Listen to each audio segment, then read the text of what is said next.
खुदावंद यीशु मसीह का ये पैगाम जो उन्होंने दिया है कि मुबारक हैं वो जो सुलह कराते हैं, इसको समझना बहुत ज़रूरी है।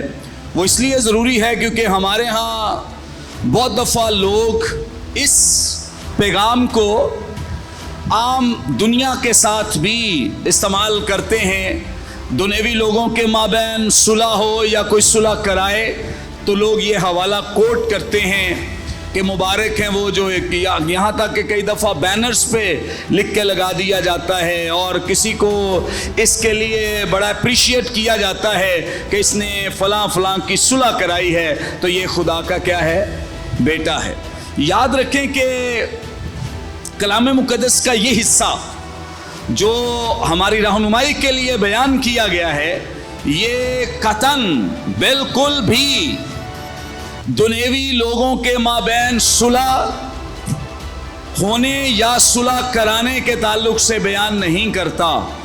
क्यों नहीं करता? क्योंकि यहाँ पे बात खुदावंद यीशु मसीह किसी और सीगे में बयान कर रहे हैं। तो ये जो सुलह कराने वाले हैं ये दरअसल ईमानदार हैं। कौन है?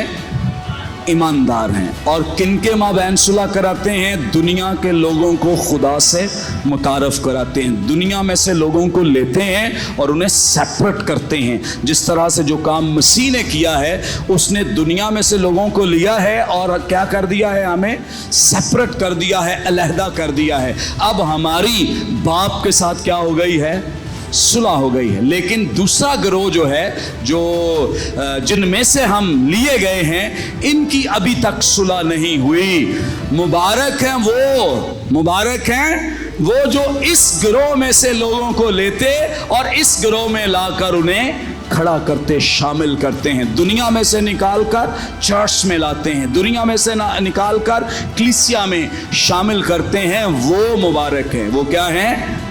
और वो क्या कहलाएंगे? खुदा के बेटे के, क्योंकि बेटे ने भी यही काम किया है और बेटे के बाद भी जितने लोग ये काम करेंगे वो भी क्या कहलाएंगे? बेटे कहलाएंगे।